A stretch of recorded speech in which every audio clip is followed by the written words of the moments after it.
nongeye kubasuhuza inshuti z'Imana abakunzi b'umwe bw'abera ministries kano kanya aho tugiye kuba tuganira ku magambo y'Imana cyane cyane ko twatangiye gahunda y'amasengesho y'imisi 30 hamwe twabonye September to remember ukwezi kwa 9 n'ukwezi Imana ivugaho cyane ibintu bikomeye n'ukwezi Bibiliya igaragaza ibikorwa byinshi bigiye bitandukana cyane cyane ko ugiye nko kureba uzasanga n'ubundi Nehemiya ajya kubaka i Yerusalemu agiye kujya kureba ko hameze ni mu kwezi kwa 9 mu kwezi kwa 9 kwa Esther bisanga mu Bibiliya ivuga ukwezi kwa 9 inshuro zitari munsi ya 80 kuko hari gitangaje kuba mu kwezi kwa 9 rero umunsi rero mubwiza ukuri ntabwo ngutangiye amasengesho yo kwibukwa n'Imana dusenya kandi z'uburyo bwose ngira ngo uyu munsi no munsi wa mbere w'ikiganiro tugiye gutangira tugira ngo wowe ube maso kandi ube tayari tugendane nsaba abantu bose bifuza kwiyandikisha nkuko bisanzwe niba ngo link muraza kubona munsi mu joining abandi bantu dukomeze aya masengesho y'imbaraga aho tuzasenya karande imivumo imbaraga mbi z'uburyo bwose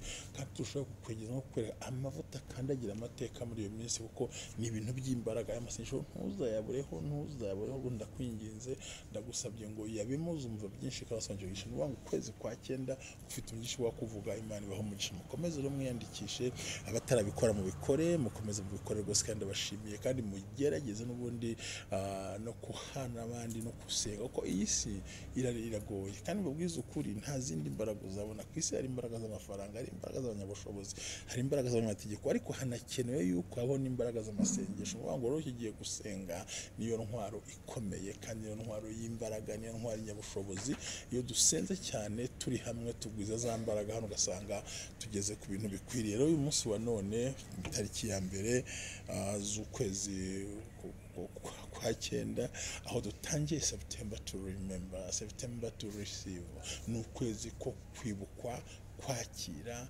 kugenda gushyigikirwa kugera ku ntego yawe kugera ku bikwiriye ko muze tuba imbere y'Imana so ngo kwibukwa rero ukwezi kwa 9 iyo ugiye gusobanura aho tuzagenda tugira verse ya buri munsi dushingiraho ariko ni amasengesho twapanze ko tuzasenga rero wemerewe kurya ku manywa wemerewe kurya ninjoro wemerewe kurya kushanzwe urya nta kibazo ushobora no kubireka ko bishaka ahangaha ntabwo biri binding ngo banusfiriza gusa hoya twe no kuba imbere y'Imana fasting ushaka yayikora utashoboye ntabwo yayikora nta tugu dushyizeho ariko nibura buri muntu wese akumva ko yegereye Imana kandi agiye gukora n'Imana mu buryo bwiza so rundi abashubuje mwese bari kumwe gabera ministries nongera gusuhuza abantu twatangiranye iyo groupe y'amasengesho yitwa iriba ry'amadudubiza kandi mubwire ngo Imana ibampera umugisha Imana ibashyigikire Imana ibarebe neza rero reka wibukwe n'Imana abantu barakwibagiwe reka wibukwe n'Imana abantu baragutaye reka wibukwe n'akazi kawe baragutereranye ariko data wa twese uhoraho umwami w'amahoro ntawe ushobora gutera nubwo buri gihe ahora kwakira kandi yifuza ko wagera ku ntego ikwiriye murakoze cyane rero nigiye muri kumwe na Mbabazi Jean Baptiste ndabashuhuje kuri icano yanyu mu Gabera Ministries kubwira ngo nyabone kandi inzozi ntago nazibagiwe ndacyabitekereza ariko tugiye kwinjira kuko ubundi ukwezi kwa 9 utinjiye ngo ugire ibintu usenya nta nubwo ubasha no gukomeza ugere mu kwa 10 mwibuke neza ko mu kwezi kwa 9 ari naga abayuda batabawe bakarindwa ubugome bwo witwa Hamani bityo bateza iminsi kwa 10 hambwiraga ko ngo bazabagiraho imbaraga mu kwezi kwa Dari no barahindukira bari zo kubagiraho imbaraga rero Imana ibane nawe kandi Imana ikugire neza Imana ikumye guhishurira ndetse ugere kure hashoboka hakwiye kugira ngo bashe gutabarwa n'Imana ishobora byose rero ni ukwezi ko kwakira imigisha gukurwaho karande gukurwaho inyatsi gukurwaho imivumo kwigirizwa byakoremereraga ugatangira kwakira amahirwe mu buzima kuko amasengesho ndabiza bayasenze uko byabagendekeye ni September to remember reka Imana ikwibuke reka ibukwe n'abantu ibukwe n'abagusize ibukwe n'abagutereranye reka ugende wibuka mwana nijoro ugere mu rwego rwiza kandi wongere ugera ahandi hantu heza kugira ngo data wa twese akubere imbaraga akubere inyunganizi akubere ugushoboza kandi agira ibyo arinda ku buzima bwawe kugira ngo ubashe kubohoka neza kuko Imana iri mu ruhande rwawe murakoze cyane aha rero turimo turabaganya ku magambo y'Imana September kwibukwa n'Imana Imana ibamishe mu izina rya Yesu reka dusenga Imana nyiricyuro nyirubutware nyirubushobozi turi imbere y'ubwiza bwawe kino kiganiro turagira data utanga umugisha kandi ukomeje kudufasha muri byose uturinde mwami kandi ibyo dukora byose bigaragare ko bikubonereye kuri Imana ishobora byose bwa Yesu Kristo umwami wacu amen amen amen Imana ibamere umugisha rero mwese mudukurikiye ku bumwe bw'abera ministries aho ndi gusaba kubabwira ngo nimukomeze muze mutwegere dusenga Imana. Ni Yamasengesho yo kubomora, gusenya, kugizaho, kurwanya ndetse no guhindura ibintu byanze guhinduka mu izina rya Yesu. Ni ukwezi kw'igitangaza ku batabizi, ni ukwezi kw'imbaraga ku babisobanukirwa, ni ukwezi gukomeye ku muntu wese usenga Imana kandi akegera Imana, rimwe na rimwe agashobozwa n'Imana uko agenda abikoraho. Data wa twese abampera umugisha.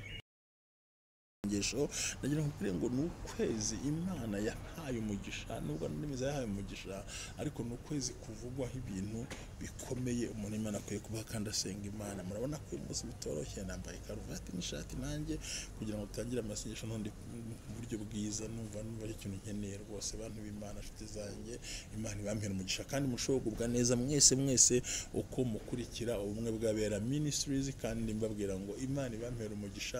Uyu munsi rero turagira ngo turebe kuri uwo munsi w'itariki yawe. Turacyavuga kwezi kw'icyenda. Umuntu kwezi kw'icyenda kuva muri Bibiliya inshuro nyinshi cyane, harimo mu gihe cyo kwa Esteri, hari mu gihe cyo kwa Nehemiya, ariko uyu munsi nagira ngo twifashishije igitabo cy'umuhanuzi Nehemiya abandi bagenda basobanura. Ubundi wibuke neza yuko nivuga ngo umwami Kuro ategeka yuko bajya kubaka. Umwami Kuro nivuga ngo ku mwaka wa mbere wo kungoma umwami Kuro, umwami w'Uperesi, ngo Uwiteka amutera umwete mu mutima nk'uko Imana yabivuze kugira ngo bajye kubaka i Yerusalemu. Ni ukuvuga ngo abantu bose bahunguke. Ngo Kuro sobanura ngo Kuro umwami Peresi aravuga ati Uwiteka Imana nyir'ijuru yangabiye ibintu by'abami bose bo ku isi. None umuntu wo mu bantu bawe wese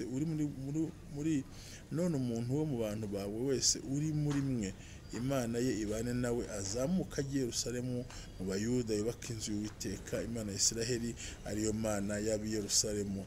Kandi umusuhuke wese uzasigara aho yasuhukiye, abantu baho ntibamufashisha ifeza n'izahabu n'ibintu by'amatungo n'amatungo akuyemo amaturo, abiturira Imana ya Isiraheli babikunze. Nuko abatware b'amazu ya basekuruza b'Abayuda n'Abenyamini barahaguruka, n'abatambyi n'Abalewi n'abandi bose Imana yateye umwete wo guhaguruka ngo bajye kubaka inzu y'Uwiteka.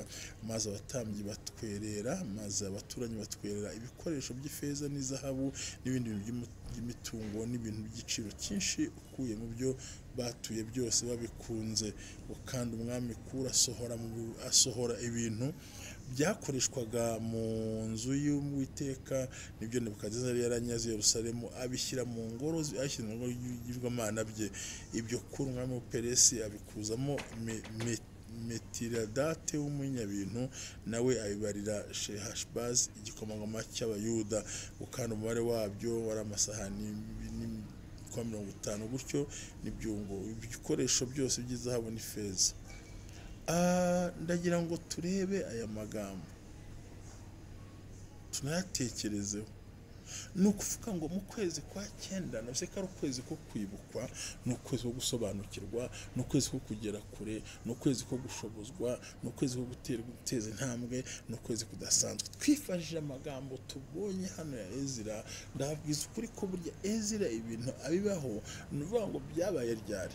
Ni ukuvuga ngo mu kwezi kwa cyenda nibwo Kuro yashyizeho itegeko, aravuga ati ngaho rero mugende musubire mwubake i Yerusalemu. Ni ukwezi ko kwibukwa, ni ukwezi ko kwibuka. Ubundi uyu mwanditsi w'igitabo bajya bakari Nehemiya aribyo byose ko basobanura, icyambere ko ari ukwerekana ninje mwanya wo kwigisha amagambo y'Imana kandi turi kumwe, uko ari ukwerekana ubushobozi n'ububasha Imana ifite ku bantu bayo no ku butaka bw'isezerano. Burya Imana igufiteho ububasha bukomeye, nta murozi ugufiteho ubushobozi, nta mwanzi ugufiteho ubushobozi, nta mugambanyi ugufiteho ubushobozi, ahubwo muri wowe imbere harimo Imana yagushoboza kugera ku cyo wifuza kandi kugera mu buryo bwiza bukwiriye. Imana nishimwe cyane. Ikindi akenshi bakuvuga ko umwanditsi ari Ezira, niko batekereza, ariko ntawe ujye bitindaho cyane, kandi yandikiraga abava mu mujyi bataha. Bigaragara ko yatangiye kwandika kino gitabo mu mwaka wa 450 mbere y'ivuka rya Yesu. Arabyandika hanyuma, ariko byatangiye kwandika mu mwaka 538 na 450 mbere y'ivuka rya Yesu, cyane ko abizi mbere y'ivuka rya Yesu babaraga bamanuka, ntabwo babaraga bazamuka. Hanyuma ikintu ngamenya bakanashaka kugaragaza neza ko bishobora ku mwaka 515 aho ngaho na 558.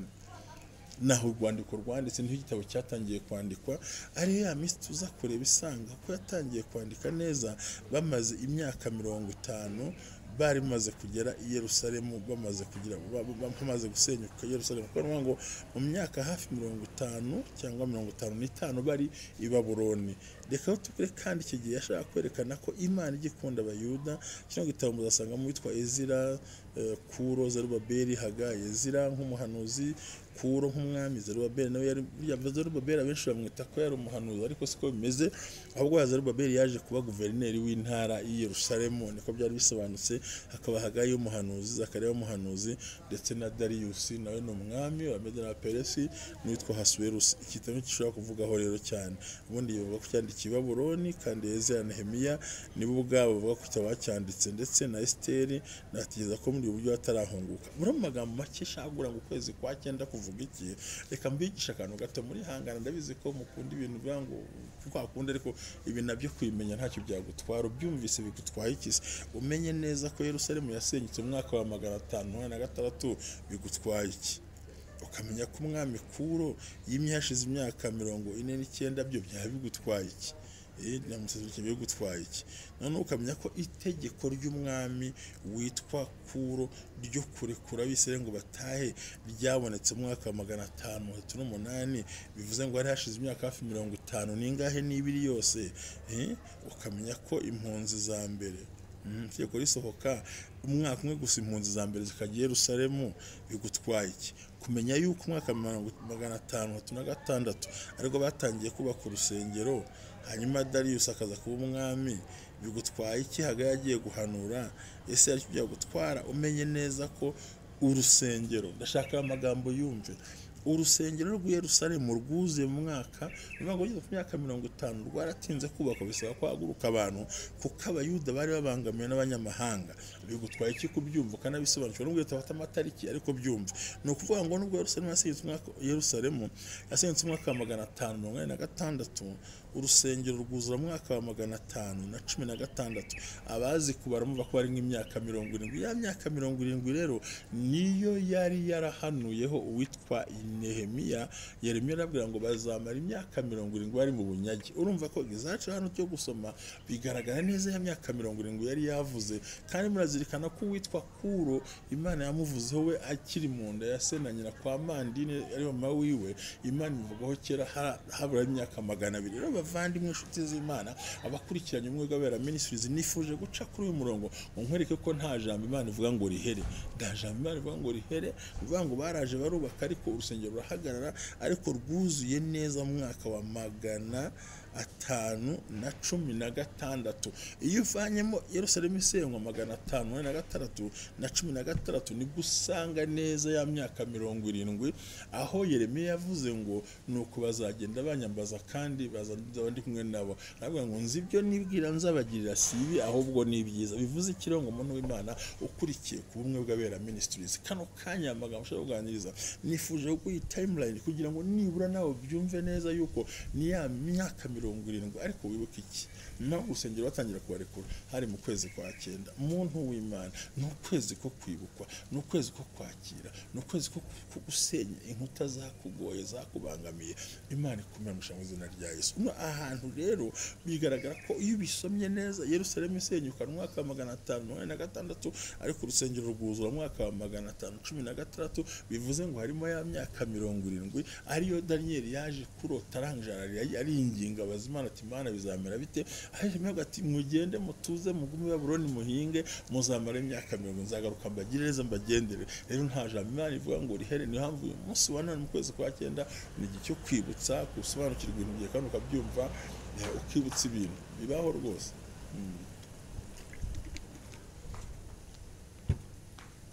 Ukibutswa ikintu kandi urangiza ukagisonera ukacyumva ko gisobanuka ahangaha.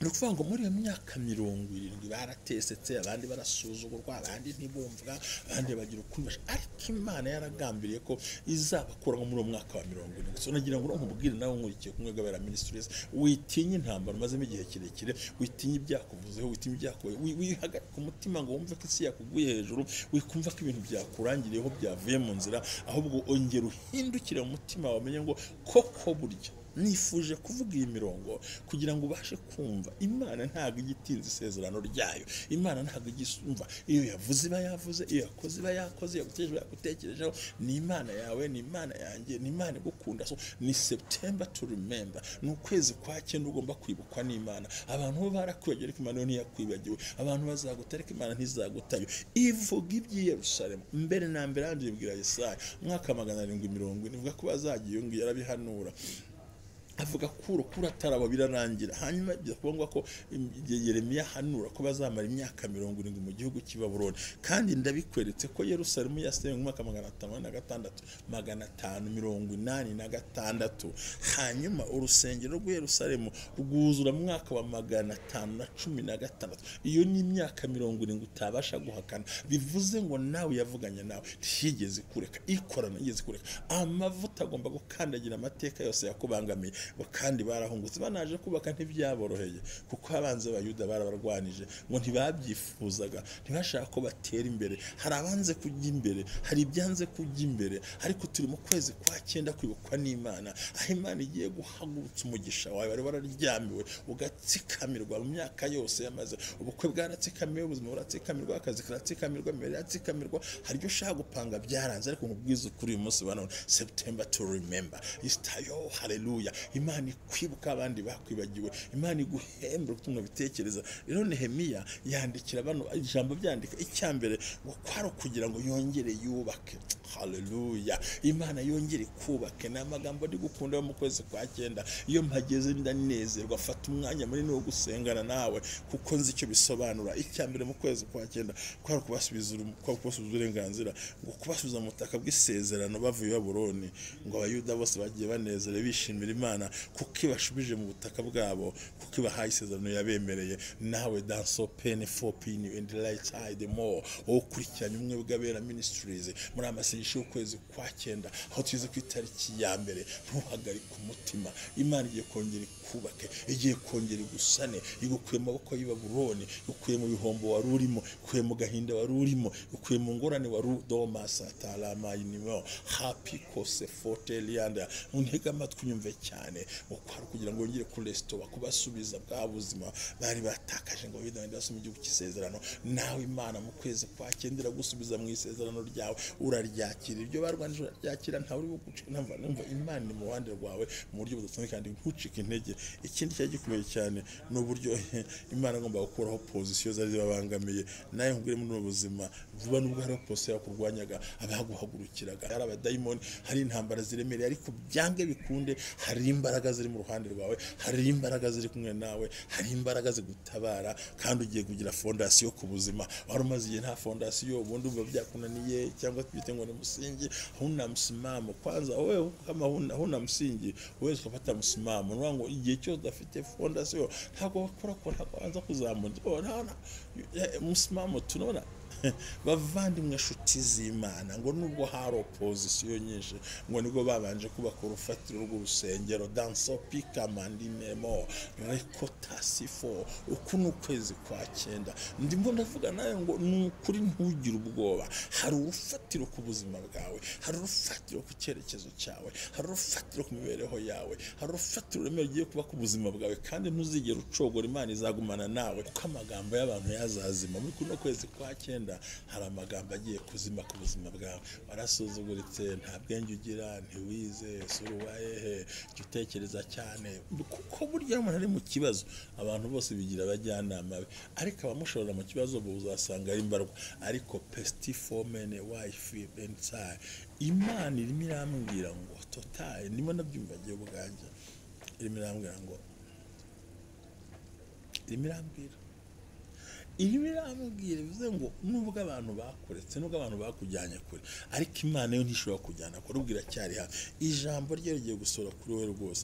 Kandi nkubwiza ukuri, wabagaho nta nzu ugira, wabagaho ufite agahinda, afagaho babaye. Uku ni ukwezi kwa cyenda ugiye kwakira icyitwa umugisha wawe wose, aho uva ukagera no kwinjira mu mbaraga z'Imana zikagera, ngo ugiye kwinjira ahantu hakomeye, kandi Imana igiye guhembura, inakwambika imbaraga ubashe gusobanukirwa ikindi no kwizana n'ibikorwa kuko iki gihe byari bikomeye bango icyo ashaka gusonora nawe ubwe mu buzima bwawe haba kwirwa warabuze umva guri wenyine aho ko yakujyanye ukora wenyine byo kuruhije ariko data arimo arambwira ngo wigira ubwoba no kwezi kwa 9 ko kwibuka ikindi kuno kwezi kwa 9 tuzasenya ibintu byakanduze ngo mu kiganiro kizakurikiraho ku munsi tariki 2 tuzavuga ngo ninde muntu twerekana umuntu uboshywe uziritse batanzeho ibitambo bamukoreraho ibindi bintu kandi ari mu masengesho sako dushobora gusenya ibintu bintu tukubaka ibintu bishyashya mu izina rya Yesu.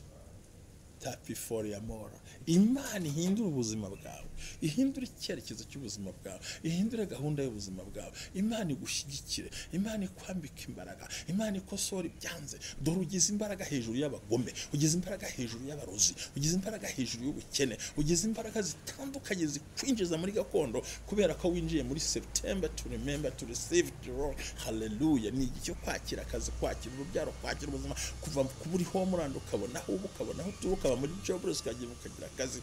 Hallelujah. Amavuta y'Imana amanuka avuga ngo nuko mu kwezi kwa 9 Imana yongera kumva Abisirayeli, yongera kumva agahinda kawe, yongera kumva ibakura mu gihugu cy'ubunyagi cyangwa nimva ziba Buroni ibazana mu gihugu cy'isezerano kuko Imana itatisezerano ryayo myaka 70 Imana birabisohoye. Kibigaragara ngo Satani we ahora yumva ko twahora hasi ariko dufite Imana idugomba kutuzamura tukanezerwa mu izina rya Yesu. Akira amavuta y'Imana ni cya kiganiro gifite tuganira kuri amagambo ngo komera wicika intege sore kandi uhuru gwiza imbaraga muri wowe wumve ko ugiye kwinjira amasengesho. Nababwenga amasengesho arakomeye kuko tuzasenya karande dufatanije, twirukana imifumo dufatanije, twirukana abademoni dufatanije. Nuvuga ngo hazabaho imbaraga ziremereye zo gusengera icyifuzo ku kindi cyane ko buri munsi hazaba hari ijambo rimwe ugomba kumva kandi mwayamukunda ko muyumva ku mugoroba ari kubeza guhinduka kubera ko dushaka ko kumva hakiri kare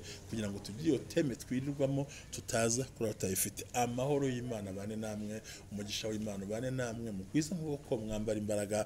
Najya mubwire ngo shalom shalom, nimucika intege wowe. Abantu bagucina kuma ntabwo zagucina intege, abantu akwanze kuma ntizakwanga. Imana buri gihe iri mu ruhande rwe. Rero no kwezi kwa 9 kw'imbaraga z'amasengesho yana turusone mbahaye mugubwe neza, mwambara imbaraga. Imana ibarinde cyane bwa Yesu Kristo umwami wacu, amen.